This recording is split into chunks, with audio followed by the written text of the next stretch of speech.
Hey everyone, welcome to the Referral Candy podcast. This is your host, Raul Galera. It is a pleasure for me to be here one more week, especially since I have a very special episode prepared for you guys. If you're not familiar with our webinars and panel discussions, I encourage you to go to try.referralcandy.com/webinars and check out all the different events that we host here at Referral Candy. I always like to surround myself with different experts that can provide insights on how to grow e-commerce businesses, and this is what we did in our last panel discussion. For this one, I invited Whitney Blankenship and Ed Plotts. Whitney, which at the time she was transitioning from her former position as a head of content marketing at Ecommerce Nation to her new role as a content marketer at Divvit, and Ed, who is a senior growth strategist at one of the top growth agencies in New York City, Ladder.io. They both have a lot of experience consulting for e-commerce businesses, although they have different backgrounds and different focus. Whitney's experience is more related to content marketing, while Ed specializes in growth strategies and paid advertising. My first question for both of them was, what are marketing tactics that have worked for you in the past? And this is what they said. Okay. Well, like I said before, I am really into content. I'm really into how that ropes in with social media. So my thought is, for an e-commerce, if you don't have a blog, you're missing out. You're missing out on all of this wonderful SEO. You're missing out on an amazing level of copy that will not only bring your customers in, but answer the questions that they have about your products, about your business, and how they can best use your products to make their lives easier. If you're not using content, it's really kind of the time to get into it. Yes, I agree, Whitney. Actually, do you have, in your experience, do you have any tips for maybe new e-commerce businesses that are struggling to prioritize where they put their efforts and their spend? Blogging, I think you're like right on the money, but sometimes it's difficult to consider. Do we hire a blog person specifically? Does the owner have time to write a blog? How do we do this right? I'm just curious on your thoughts on that. It's a problem I often run into. Absolutely. I think that if you don't have the time, then you need to put the money in. If you don't have the money, then you need to put the time in. And I think that is the exact case with everything in life. If you don't have time to clean your house, pay somebody to do it. If you can't pay somebody to clean your house. Like that's just. And I think that the biggest tip that I can give new entrepreneurs who are starting their online business, start from your product. Create a marketing persona, look it up, Google it, and figure out exactly who's purchasing your product, who needs your product, what are their problems, and how can you respond to that. And if you don't have time to make the content, to purchase the content, there's tons of platforms like Fiverr or Textbroker or really any of these little blogging sort of platforms where you can actually get people, you can syndicate this content to other people, pay them not a whole lot of money, and get at least a starting point, a starting article where you can actually improve it and you can adapt it and you can make it into quality content. However, I think that if you're going to do it right and you're going to have a great content strategy, then you need to have somebody who knows how to do this, and you need to have somebody who is dedicated to doing this. That's just my thought on it. Not totally. And I can vouch for the same thing. At Ladder, we often use Fiverr or Upwork to outsource some other tasks. And I think that an e-commerce business who's really strapped for cash but wants to get on a blog and maybe is also strapped for time, it'd be a great idea to leverage Fiverr or Upwork to at least get like a draft to you and get blog posts that you can then polish to your brand's specifications. I think that's awesome. Some things I've actually personally found from a performance marketing side of things. Some things I think like dynamic retargeting in general, people have probably heard of that before. Dynamic retargeting is particularly powerful, and I feel like it's getting easier and easier to actually set up, which is nice. Facebook's been good on that front. But the unique power of dynamic retargeting is that it's very catered to the user. So whether you set it up on a page view basis, as in they viewed a product but didn't add to cart, or you can get more specific and maybe they added something to cart but didn't purchase.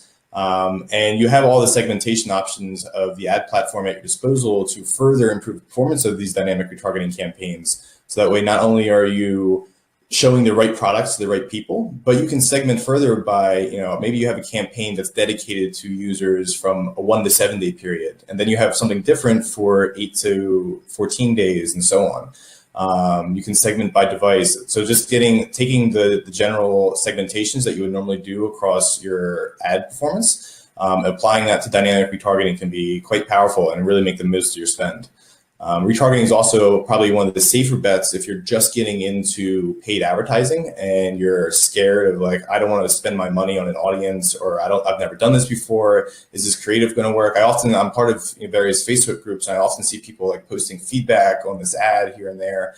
Oftentimes I find it's really not about like getting one ad super right. It's about getting a couple ads kind of right, and then finding out where the traction is. And just kind of continuing that momentum. So when you're scared to embark on that prospecting process, retargeting is often a very user-friendly and easier way to get into paid advertising and start getting an ROI, start actually getting a return on your investment right off the bat, so you can make safer bets and saying like, okay, I know this is working. Now let's start seeing if we can prospect with it. Okay, let's make a quick pause here because there's something I would like to mention. Obviously, Whitney was very focused in content marketing, and I totally agree. Content marketing is a very rich marketing channel that you can implement on your online store, because you are attracting new customers, but at the same time you are educating them on your product and what's behind your brand and what's behind your company and your product. So it's very interesting, and you can get your customers very well informed about what you're doing, and you can provide very interesting content, which is also going to be very easy to share on social media. So you're going to increase the outreach of your brand at a very cost-effective way. On the other side, obviously, Ed was talking about paid advertising, and more specifically, it's something I actually wanted to bring up. So I was actually happy that Ed brought it up, is the fact that you can use dynamic retargeting to create ad campaigns that are going to drive the right traffic to your store, and they're going to increase your conversion rates. And so if you want to learn more about Facebook ads retargeting, I recommend you to check out our episode number 3, where we talk to Reza Gajavi, who's the founder and CEO of Shoelace.com. Shoelace.com, it's a Shopify app that allows merchants to put their retargeting campaigns on autopilot, so they don't have to worry about it. It's basically the equivalent of hiring an expert. So I recommend you to check it out, because Reza, it's one of the biggest experts in Facebook ads retargeting that I've had the pleasure to talk to. So I really recommend you guys to check out the episode number 3 of the Referral Candy podcast, so you can understand the science behind retargeting and things that you need to keep in mind before you start working with this type of ads. So anyway, just wanted to pause to let you know that this is content that is available for you. So I'm going to continue with the rest of Ed's answer to the question, what are marketing strategies that have worked for you in the past? Here's what they both said. And I think it's a good, also, I mean, this maybe goes into another question in terms of like best practices or things that people often forget about. But I think especially when you're looking at retargeting, that's why it's important to consider an attribution window. Something a little bit maybe more advanced for someone just getting into this, but I think it's important to consider because people are often looking at Google Analytics for like performance and saying, oh man, Facebook's not working. Where the reality is that most people aren't going to see a Facebook ad in their newsfeed and then just immediately buy it. So last click attribution, which is what Google Analytics is often not the best case for judging performance of your ad campaigns. Now, I wouldn't say, you have to go extremely out there. Like 30-day attribution is certainly safe, but you can go less than that. Anything more than 30 days is certainly a stretch, and I think it's probably just giving more benefit to the ad platform. But yeah, I've just found that attribution windows are something to very much keep in mind. That I think the Google or the Facebook pixel is automatically set to like a 28-day click-through window, which is pretty proper for anyone just embarking on this. But know that when you're looking at your campaigns in an ad platform, it's certainly use the ad platform metrics to judge, like, is there traction here? Is this messaging working? Is my cost per acquisition appropriate? And then when you're looking at a reporting basis, maybe on a monthly basis, then you can jump into Google Analytics and say, this is exactly how much we've gotten on a last click model. But it's important to see that maybe these people interacted with Facebook first, discovered you, and then came in, a week or two later through direct traffic. Like that's certainly something that I think a new e-commerce business or someone that's kind of new to the game should very much keep in mind. This is exactly right. And I mean, I think there was something, I think at Paris Retail Week, we just saw a couple of people talking about this exact thing, the attribution window, and saying, okay, well, how many touch points will a customer typically take to get from the first time they interact with your brand to purchase? And I think the average amount of touch points was like 7 or 8. And I think that this is something that you really need to keep in mind when you're putting these ad strategies in place and you're putting these different sort of marketing tactics in place. You need to say, okay, well, how am I going to make this 360? How am I going to respond to the omni-channel customer who is going to be looking to interact with my brand on my site, maybe in my email, maybe, across social media, maybe, in my organic search? Like how many times are you going to show up? How many times are you going to get in front of their eyes? And how many times is that really going to take in order for them to purchase from you? So I can't agree more. I think this is an amazing thing to think about. Yeah, and on that note, as you had mentioned, I think oftentimes people are wondering, especially when they're setting up a Facebook campaign, what conversion they should care about. Is it add to cart? Is it purchase? Is it view product page? Like there's various activation levels, and it can be quite confusing to identify which ones you're really going for. I mean, certainly you want bottom line revenue. But I found in my experience that some of the ecosystems that work the best are when you have different levels of the funnel focusing on different activation events. So for retargeting, for example, I would be very much caring about the bottom line purchases aspect, right? My retargeting campaign should be driving purchases, or at least the ones that I've set to do so. Prospecting, I actually care less about purchases and more about, are they acquiring add to carts cost effectively? Because I know that if I can, fuel my retargeting system with cost effective add to carts, that my retargeting system will pick up the slack and turn them into purchases. So just keeping each of those stages in mind, and when you're looking, if you launch a new audience and launch a new creative to a new audience, if you're not seeing direct purchases, it doesn't mean that it's not working. You could very much have traction and people are just taking a longer time to consider. If you're driving very cost-effective add to carts, that's like a fantastic sign for prospecting. And then it's about following up messaging and saying, okay, great, you're in the bucket. Like, let's continue the conversation and get you to like checkout. So I like that both of them agreed on the fact that your customers need to be educated as they move through the funnel. It was interesting what Whitney was mentioning about the touch points, what obviously Ed was mentioning about retargeting campaigns, which is something that they will continue talking about in the rest of the panel. But there's something that I wanted to bring up real quick, which was to talk about influencer marketing. Obviously, influencer marketing, it's somewhat related to referrals, so it's something that us internally at Referral Candy, we see pretty much every day, but I wanted to get their opinion on this. And so I asked Whitney, because I know Whitney is actually an expert on this field, so I wanted to ask her about influencer marketing. What were her thoughts about it before we continue talking about other marketing strategies that e-commerce owners need to put into practice on their online store. So here's what Whitney said about influencer marketing. Absolutely. You know what? Thank you for jogging my memory. I mean, aside from the little blank out I had earlier, I actually wrote an ebook on influencer marketing and how best to use those tactics for content marketing for e-commerce. And one of the biggest tips that I found super useful for this was in going for the mid-sized influencers, because a lot of the larger influencers, number one, they're going to be more expensive. You're going to have to offer them more. Number two, what's interesting is when you go for a mid-sized influencer, not only will they'll have a decent community, a decent following, but also a super good engagement rate. A lot of the larger influencers will tend to have maybe a 50% and sometimes lower engagement rate and active users. And I think these stats were from Instagram specifically. A mid-sized influencer is likely to be followed by other mid-sized influencers. So if you have a mid-sized influencer who is sharing your product, who is, respected and kind of the expert in your lifestyle field, going back to what you were talking about, Ed, kind of more of a lifestyle influencer who's followed by other lifestyle influencers. I mean, this is going to give you a lot more credibility, and it's gonna work a lot better for your content strategy. Absolutely.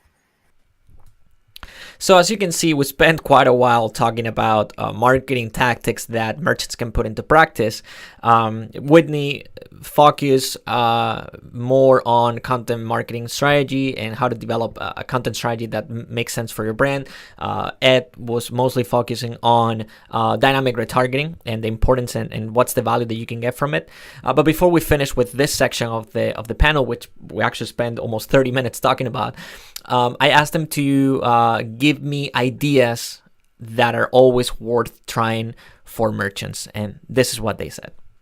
Some other tactics that come to mind outside of retargeting and influencer marketing. I'm not sure where we're at in time, so I'm just gonna throw some of these out here just so people can have them. It was actually my next question, so that's great. We're following it. Great. So definitely the important things are that almost always work, I think, or almost always worth trying is abandoned cart drips. Don't ever just send one email. You're missing out. It's free to send emails usually. So if you're going to send one email, send 3. It never hurts to follow up with those who haven't opened or haven't clicked or haven't purchased. Abandoned cart emails are huge. I often find that email is quite a revenue driver for a lot of e-commerce stores. Actually, I had a colleague one time, he had a great analogy, but email, he mentioned, is basically like a slot machine, whereas if you have a solid email list, basically every time you email, you're pulling that slot machine and seeing what comes out. So it's quite valuable.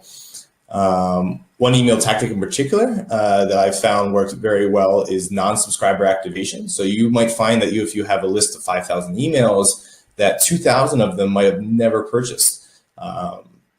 Which, that tells you alone that they need a dedicated messaging. So setting up an automation to trigger maybe 120 days after they've joined but have not yet purchased, calling out and giving them a discount. Even if you're really opposed to discounts, know that if you don't activate them, they're not helping you at all. So only for the people maybe that have joined your list and haven't purchased anything and it's been months, those would be great people to just say, look, I'll throw you a 20% discount, because getting anything out of these people is better than just nothing and having them pollute your email list. Because if the more unactive people you have on your email list, the worse your lookalikes are going to be, and the worse your overall engagement reporting is going to be, and you have a worse sense of really who you're playing with. Some other things would be Google Shopping is huge. I found really great success with Google Shopping. Just make sure to, I would check out Brain Labs. They're really experts in the field of Google PPC, Google Shopping. Our company had the pleasure of actually, we brought someone from Brain Labs in and really upped our expertise in this field, which if you can reach out to people, experts, definitely get that information. But Google Shopping is very valuable, especially if you use the right priority settings. You'll find that in the Google Ads platform, there's high priority, medium priority, low priority. So just make sure to do some research and figure out how best to leverage those, because once you do, it can be very powerful. Some other segmentations would be gender segmentation. You'll often find that genders react differently to your ads. So make sure to consider gender segmentation when you're running these things in your messaging and your targeting. And something else to consider is that e-commerce is unique. It's not just about getting the right product to the right person. Luckily, it has this other aspect to it where it can be a gift. So there's often search intent around gifts. How, are people searching for unique X, Y, and Z? Are they searching for gifts for my boyfriend, gifts for this, that, and the other thing? So look up search intent that's around gifting your product, and you might find that you can have traction there. It might be easier traction because people are often more willing to kind of try you if it's a gift rather than if it's for themselves. Now, that was a great idea. I was really surprised about it. I was not expecting it, and it actually makes a lot of sense, because when we run Facebook ad campaigns, we tend to think of, okay, let's describe our perfect customer and let's bring it to our store. But obviously here we're thinking about, wait a second, let's go after people that might buy something, but not for them, for a friend.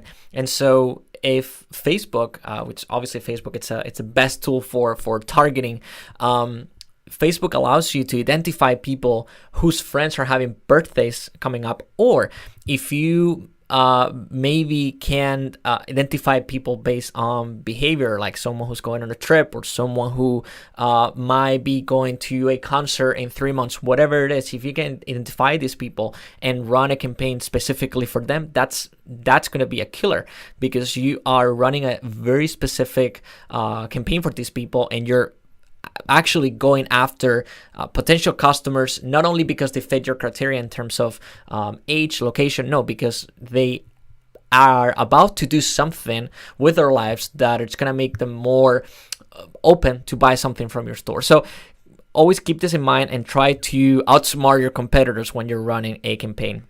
And so before we finish with this first part of the online panel, there will be a second part, another episode where we discuss the rest of the ideas that both Ed and Whitney brought into the table. I want to finish this episode with mistakes. So they've both worked with hundreds of merchants. They've seen a lot of case studies. And so I wanted to ask them, what are mistakes that merchants usually make so you can prevent them? Here's what they said. I think that's a good question. I think that, like I said earlier, one of the biggest mistakes that I often see is people not putting their differentiation factor out there, or not putting their wow factor out there.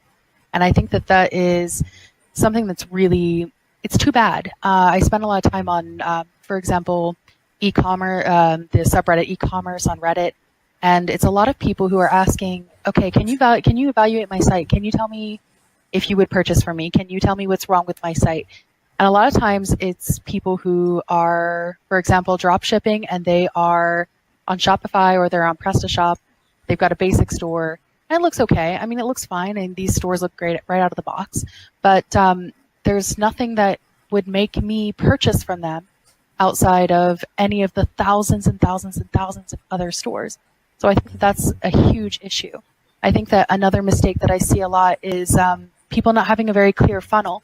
And this could be this could be for regular B2C e-commerce, or even sort of your B2B e-commerce solutions, or anything like this. If you don't have a clear funnel and you don't have a clear call to action, for example, like your customers aren't going to know what to do. And I think that that is something that when you're starting out, when you're just launching your store, it's not something you think about unless you're, a marketer. You don't think about doing these sort of things, but you have to ask people, ask them to purchase your product. Make sure that they know that that's the message they're supposed to receive. And I think that's, something that I see a lot of sort of newbie mix-ups, newbie errors.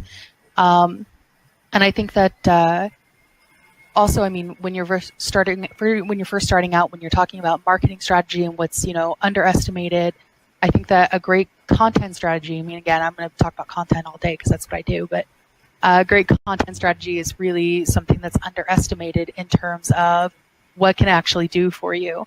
And I think that it's not just, creating content just to create it. Again, like I said earlier, I'm going to sound like a broken record, but go back to your product, go back to your customer, go back to your persona, and make sure that your content serves a purpose. Make sure that, you're actually building a strategy around it and distributing it properly. And I mean, do the research.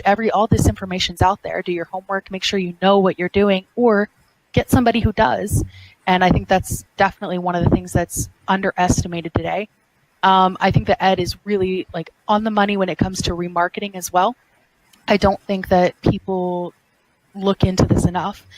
I think that we talk about personalizing an experience that a customer has at your store. And I think that remarketing is something that can really take that to another level.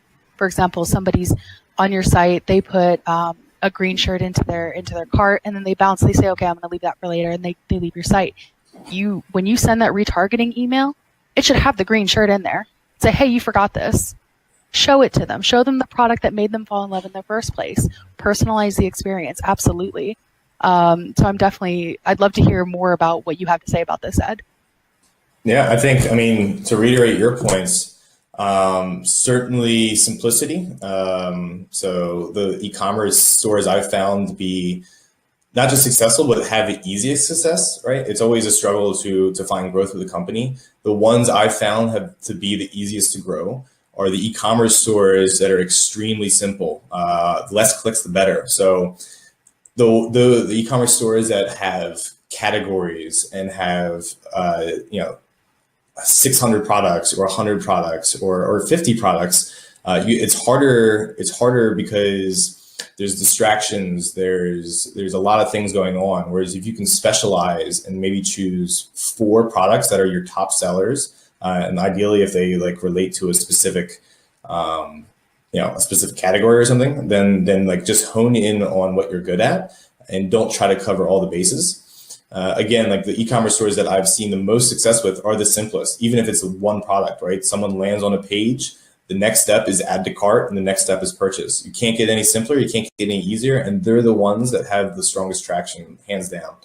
Not the ones where you have to sort through, ooh, do I want to be over here, do I want to be over there, do I want to be here, what do they got over here? They got bestsellers, they got customer favorites, they got seasonal, they got on sale, they got this, that, and the other thing. Simplicity is key. And that's it for our episode today. I really hope that you can put all these ideas into practice, especially now that we're approaching the holiday season. And you can also start getting more referral sales on your online store. Think about all the new customers you're about to acquire on Black Friday, Cyber Monday, Christmas. Wouldn't it be great if they could refer you to their friends? Well, the answer is yes. And all you have to do is go to referralcandy.com, sign up, and try us for 30 days free of charge. And to all of you, thanks for listening and see you next time. Bye-bye.